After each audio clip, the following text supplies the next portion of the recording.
Hello dears. हम study कर रहे हैं फिजिक्स और हमारा टॉपिक है रिसोल्यूशन ऑफ वेक्टर। आज का हमारा टॉपिक है resolution of vector. So resolution of vector क्या है? हम एक पार्टिकल लेते हैं जो मूव कर रहा है, पॉइंट ए से मूव कर रहा है, पॉइंट ए से बी मूव कर रहा है वेलोसिटी v से। तो इसका डायरेक्शन हम क्या कह सकते हैं? ना ही ये एक्स है पूरी तरह से और ना ही वाई है। तो इसके दो कंपोनेंट लेते हैं हम, एक एक्स और एक वाई। दो डायरेक्शन में इसके दो कंपोनेंट लेते हैं वेलोसिटी के।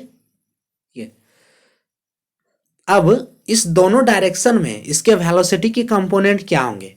ठीक है, जो इसके वेलोसिटी के कंपोनेंट होंगे वही होगा रिसोल्यूशन इस वेलोसिटी का, यानी कि रिसोल्यूशन ऑफ वेक्टर, यानी कि उसमें हम जो है वेलोसिटी के कंपोनेंट को हम फाइंड करेंगे कि एक्स डायरेक्शन में इसका कंपोनेंट क्या होगा, वाई डायरेक्शन में इस पार्टिकल की वेलोसिटी का कंपोनेंट क्या होगा। तो let particle moving with velocity v, कि ये पार्टिकल जो है v वेलोसिटी से मूव कर रहा है। तो ये पार्टिकल ना ही x डायरेक्शन में मूव कर रहा है और ना ही y डायरेक्शन कंप्लीटली, इसलिए ये जो पार्टिकल है ये दोनों डायरेक्शन में मूव कर रहा है। क्योंकि ये पार्टिकल चल रहा है तो दोनों डायरेक्शन में चल रहा है। ठीक है, ए टू बी जा रहा है, यानी कि हॉरिजेंटली जो एक्स डायरेक्शन में जा रहा है और ऊपर की ओर जा रहा है वह है वाई डायरेक्शन में। So this particle moving x and y both direction. अब इसका ये जो पार्टिकल है डायरेक्शन में मूव कर रहा है दोनों डायरेक्शन में। सो इसके एक्स के अलॉन्ग जो एंगल है वह है थीटा। ठीक है, the velocity, this velocity v is theta angle with the x axis. X axis के अलोंग जो है इसका एंगल है theta. This velocity v is theta along with x axis. अब इसका कंपोनेंट हम फाइंड करते हैं। तो इन ट्रायंगल, इसे हम एक ट्रायंगल में ड्रा करते हैं। ठीक है, एक ट्रायंगल हो गया ए बी सी और एक ट्रायंगल हो गया A B D. X axis के along triangle A B C और वाई एक्सिस के along triangle A B D. अब ट्रायंगल ए बी सी में देखते हैं। तो ट्रायंगल ए बी सी में ए बी सी लेते हैं तो कॉस थीटा इक्वल्स टू क्या हो जाएगा, बी बाई एच होता है कॉस थीटा। सो बी हमारा यहाँ क्या हो जाएगा, ए सी बाय ए बी। ठीक है, cos theta equals to A C by A B. तो ए सी क्या है, ए सी तो v है, ए बी क्या है, v है। तो कॉस थीटा इक्वल्स टू हो जाएगा ए सी बाय वी, और ए सी इक्वल्स टू हो जाएगा v कॉस थीटा। यानी कि एक्स एक्सिस के अलोंग जो कंपोनेंट होगा वेलोसिटी का वह होगा v कॉस थीटा। अब y एक्सिस में देखते हैं। तो y एक्सिस के लिए हमारा जो AD इक्वल्स टू है BC के। ठीक है, AD जो है y एक्सिस में वह इक्वल्स है BC के। तो फिर हम ट्रायंगल में लेते हैं कि AD यहाँ पे BC के इक्वल्स है, तो फिर हम ट्रायंगल ABC में फिर ट्रायंगल ABC को कंसीडर करेंगे। तो अब हम लेते हैं साइन थीटा। ठीक है, so sine theta equals to हो जाएगा, साइन थीटा इक्वल्स टू होता है P बाई एच। तो यहाँ पे P क्या है, BC है, BC बाय AB। BC क्या है, BC बाय AB। तो AB हमारा V है। अब हम यहाँ से BC निकालेंगे तो BC इक्वल्स टू हो जाएगा V sine theta, V sine theta. और BC ये क्या है, AD के इक्वल्स है। ठीक है, इसलिए AD इक्वल्स टू हो जाएगा V साइन थीटा। यानी कि जो वेलोसिटी का कंपोनेंट है इन y डायरेक्शन, तो इन y डायरेक्शन जो वेलोसिटी का कंपोनेंट होगा वह होगा v साइन थीटा। तो हम कह सकते हैं जो x एलोंग, यानी कि थीटा जो है, तो थीटा के x एक्सिस के एलोंग जो इसका कंपोनेंट होगा वह होगा v कॉस थीटा, और इसके जो परपेंडिकुलर होगा वह होगा v sine theta. For example के लिए हम लेते हैं फोर्स F न्यूटन, ठीक है। ये दोनों डायरेक्शन में एक्ट कर रहा है। तो एक्स एक्सिस के अलोंग जो इसका थीटा इक्वल्स टू है 30 डिग्री, है ना। तो हमें दोनों कंपोनेंट का जो है वेक्टर फोर्स फाइंड करना है, ठीक है। Find x and y component of vector shown, ठीक है। तो हमें दोनों कंपोनेंट निकालने हैं फोर्स के। So F x equals to क्या हो जाएगा, v cos F cos theta, ठीक है। यहाँ पे फोर्स है इसलिए हमारा होगा F x equals to F cos theta, यानी कि 5 cos 30। तो 5 इंटू √3/2, कॉस 30 डिग्री का वैल्यू होता है √3/2, तो इसका आंसर हो जाएगा 2.5 √3 न्यूटन, ये हो जाएगा।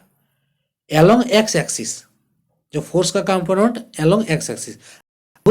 एलोंग वाई एक्सिस, तो एफ वाई इक्वल्स टू होगा F sine theta equals to 5 into sine 30, यानी कि 30 डिग्री है, तो साइन 30 डिग्री का मान होता है 1/2, यानी कि 2.5 न्यूटन। ये हो जाएगा कंपोनेंट एलोंग वाई एक्सिस। अगर हम लेते हैं कि यहाँ पे हमारा जो पार्टिकल है, ठीक है।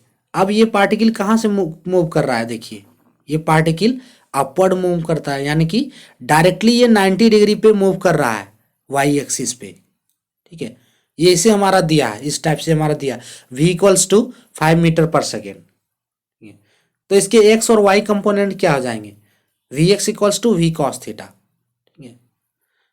तो कॉस थीटा यानी कि एक्स एक्सिस के अलोंग, थीटा हमारा एक्स एक्सिस के अलोंग यानी कि 0 डिग्री है, एक्स एक्सिस के अलोंग 90 डिग्री है, ठीक है।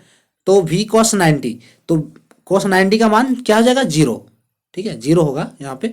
cos 90 का मान 0 होगा तो इक्वल्स टू वी एक्स जो है क्या हो जाएगा 0, और वी वाई उसी वी साइन थीटा, यानी कि वाई एक्सिस के जो एलोंग वह थीटा का मान है 90 डिग्री, यानी कि 5 इंटू साइन 90 का value 1, so 5 into 1 equals to 5 metre पर सेकेंड। तो ये क्या बताया इस क्वेश्चन में, हमने क्या देखा कि जो एक्स एक्सिस के अलोंग जो पार्टिकल का मूविंग है ही नहीं, ठीक है, पार्टिकल मूव कर ही नहीं रहा, इसलिए वी एक्स इक्वल्स टू 0, है ना। स्पष्ट हो जा रहा है ये कि वी एक्स इक्वल्स टू 0 और v y equals to 5 metre पर सेकेंड। अब ये जरूरी नहीं है कि जो कोई भी वेलोसिटी हो या फिर फोर्स हो, तो किसी भी जो क्वांटिटी का कंपोनेंट है वह एक्स या वाई एक्सिस के अलोंग ही रिजॉल्व होगा, ठीक है। ये दोनों बस परपेंडिकुलर होंगे, जरूरी नहीं कि ये कंपोनेंट एक्स और वाई एक्सिस में होंगे, कोई भी एक्सिस हो सकता है हमारा, लेकिन इसकी एक कंडीशन है कि ये कंपोनेंट एक दूसरे के परपेंडिकुलर होंगे। We can have two mutually perpendicular components other than x direction और वाई डायरेक्शन, ठीक है। एक्स या वाई डायरेक्शन को छोड़कर भी हमें कोई भी डायरेक्शन में दो कंपोनेंट हो सकते हैं, बट ये कंपोनेंट म्यूचुअली परपेंडिकुलर होंगे। सपोज कीजिए ये देखिए, ये इंक्लाइन प्लेन पे एक ब्लॉक रखा है जिसका मास m है, ठीक है। तो इसके कंपोनेंट कैसे रिजॉल्व होंगे, ये एंगल थीटा है, ठीक है, जहां पे रखा है। तो इस पे जो फोर्स एक्ट करेगा mg, ठीक है, इस ब्लॉक पे डाउनवर्ड एक्ट करेगा mg, ठीक है, mg होता है वेट, ठीक है, बॉडी का वेट जो एक्ट करेगा डाउनवर्ड mg। अब बॉडी के अलोंग एंड बॉडी के परपेंडिकुलर, तो बॉडी के अलोंग जो बॉडी मूव करेगा उसके अलोंग हमारा और उसके परपेंडिकुलर ये जो थीटा हमारा है वो होगा 90 डिग्री, ठीक है। और ये जो डाउनवर्ड डायरेक्शन में है तो यहाँ भी हमारा हो जाएगा 90 डिग्री। अब ट्रायंगल एक टाइप से हो गया हमारा, तो ये एंगल क्या हो जाएगा 90 माइनस थीटा, और ये बचा हुआ एंगल हो जाएगा 90 में 90 माइनस थीटा, यानी कि ये एंगल होगा हमारा थीटा। सो थीटा जिसके अलोंग है, ठीक है, थीटा जिसके साथ है उस कंपोनेंट को हम क्या कहेंगे mg cos थीटा, ठीक है। और थीटा के परपेंडिकुलर, ये हमारा है थीटा के परपेंडिकुलर, तो थीटा के परपेंडिकुलर हमारा जो कंपोनेंट होगा mg का वह होगा mg साइन थीटा। ठीक है, सो ये देखिए ना ही x डायरेक्शन में है ना ही y डायरेक्शन में, x एक्सिस में है ना ही y एक्सिस में है। ठीक है, ये अदर एक्सिस में है, लेकिन दोनों एक दूसरे के परपेंडिकुलर है। ठीक है, एक हो गया ये 90 माइनस थीटा और ये हमारा हो गया थीटा। तो थीटा का जो थीटा के एलोंग है वह हो गया mg cos थीटा और जो परपेंडिकुलर है वह हो गया mg साइन थीटा। सो इस टाइप से हम कंपोनेंट को रिजॉल्व कर सकते हैं। तो ये था हमारा रिजोल्यूशन ऑफ वेक्टर। ठीक है, वेक्टर कंपोनेंट को रिजोल्यूशन जो हमने कैसे किया ये पूरा उसी पे था। तो आज के टॉपिक में इतना ही। Thank for watching.